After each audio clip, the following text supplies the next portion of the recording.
Assalamualaikum warahmatullahi wabarakatuh. Halo teman-teman pecinta satwa. Apa yang bisa dilakukan oleh macan tutul, tapi tidak bisa dilakukan oleh citah? Membawa mangsa ke atas pohon, jadi kemampuan luar biasa yang sepertinya hanya dimiliki oleh macan tutul. Bahkan anggota kucing lainnya juga tidak bisa melakukannya. Entah dengan macan dahan. Macan tutul memang dikenal sebagai salah satu hewan dengan kemampuan memanjat yang luar biasa. Mereka bukan hanya jago memanjat pohon, tapi mereka juga betah ketika di atas pohon. Kita bisa melihat betapa lincahnya macan tutul ketika ada di atas pohon. Betapa seimbangnya pergerakan mereka. Dan bagaimana mereka tidur dengan nyaman, tanpa merasa takut kalau terjatuh dari atas pohon. Macan tutul memang punya kebiasaan membawa mangsa ke atas pohon. Tujuannya agar mangsa itu tidak direbut oleh hewan lainnya. Dan nyatanya, cara itu berhasil. Di mana sebagian mangsa di atas pohon tidak bisa dijangkau oleh hewan lainnya, bahkan oleh singa sekalipun. Bukan hanya mangsa kecil yang dibawa ke atas pohon, bahkan mangsa yang ukurannya lebih besar juga berhasil diangkut ke atas pohon. Belum lagi jika kita melihat betapa tingginya pohon yang dipanjat, menunjukkan betapa hebatnya macan tutul dalam membawa mangsanya. Tentu saja kemampuan itu tidak bisa dilakukan oleh citah. Bahkan para singa dan harimau juga tidak bisa melakukannya. Itu adalah kemampuan spesial yang sepertinya hanya dimiliki oleh macan tutul. Macan tutul bisa mengaum. Mereka tergabung bersama singa, harimau, dan jaguar dalam kelompok kucing besar yang bisa mengaum. Suara auman dari macan tutul lumayan keras, tapi agak berbeda dengan singa dan harimau. Aumannya lebih mirip seperti jaguar. Kemampuan itu tidak dimiliki oleh citah. Citah sendiri tergabung bersama puma dan macan tutul salju. Mereka adalah anggota kucing besar yang tidak bisa mengaum. Citah punya suara yang unik dan beragam. Suaranya agak lucu. Dan terkesan tidak terlalu mengerikan sebagai sosok pemangsa. Macan tutul jadi salah satu pemangsa utama bagi landak. Hewan berduri yang sangat berbahaya. Tapi dengan keberaniannya, macan tutul bisa mengalahkan dan lalu memangsa landak. Ya meski perburuan itu kadang menyisakan luka dan bahkan kematian bagi macan tutul. Landak sendiri adalah hewan yang memiliki duri tajam di tubuhnya. Duri itu melindungi mereka dari para pemangsa. Selain macan tutul, beberapa pemangsa yang pernah memburu landak adalah singa, harimau, buaya, piton, dan sejauh ini landak jadi salah satu hewan yang paling aman dari serangan pemangsa. Citah tidak bisa melakukan apa yang dilakukan macan tutul kepada landak. Citah bukanlah hewan pemangsa yang terlalu nekat. Mereka tidak memaksakan diri memburu mangsa yang berbahaya. Lagi pula, resiko berbahaya dari duri landak sangat mengancam. Citah pernah jadi santapan buaya, dan macan tutul juga pernah dimangsa oleh buaya. Bedanya, citah tidak berani menyerang buaya, tapi macan tutul masih berani melakukannya. Macan tutul bahkan bisa memangsa buaya. Ada beberapa interaksi antara macan tutul dan buaya. Ada momen di mana macan tutul dan buaya makan bersama.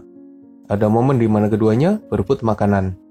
Saling serang, saling mengancam, dan bisa dibilang keduanya sama-sama berani.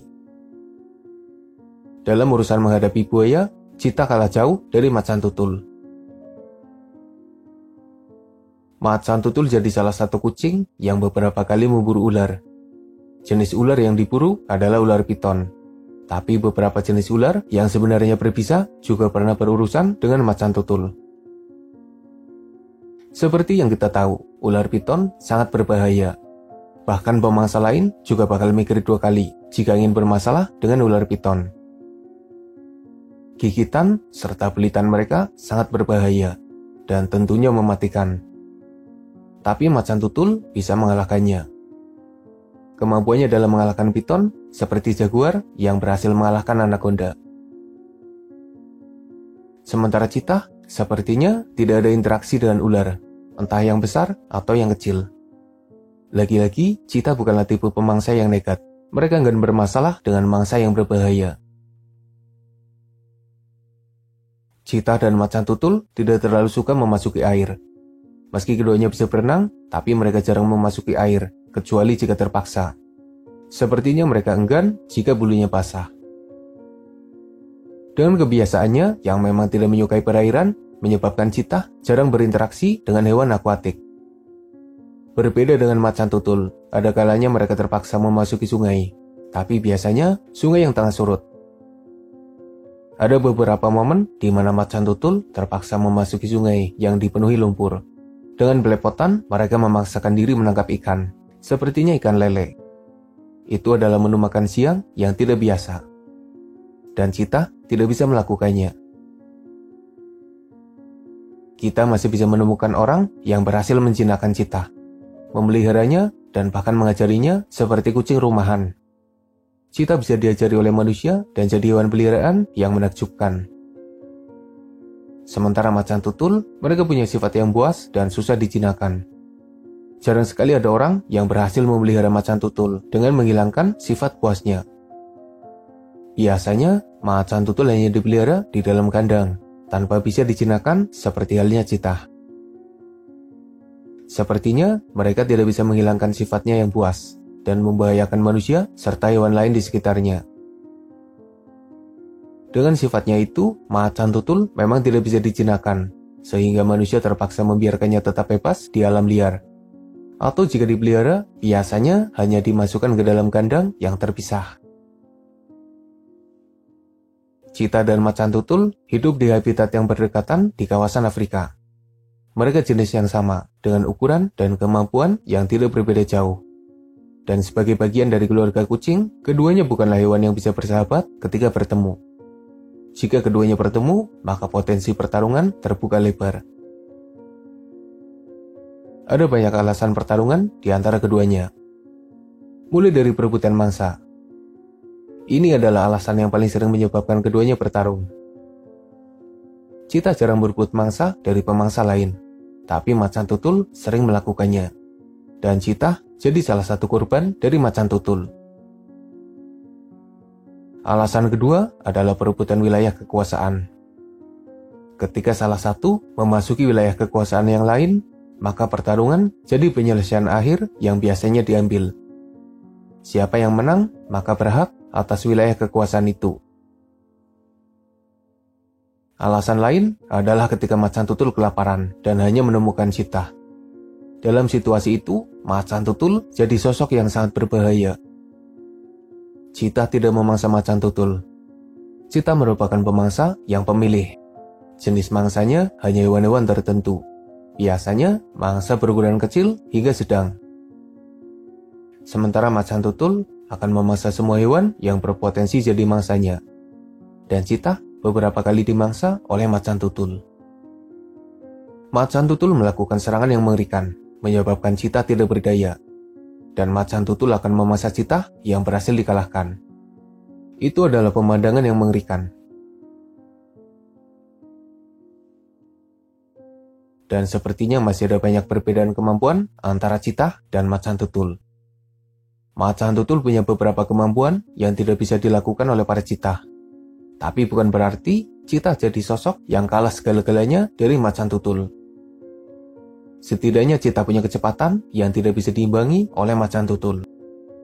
Bahkan perbedaan kecepatan di antara keduanya hampir 2 kali lipat.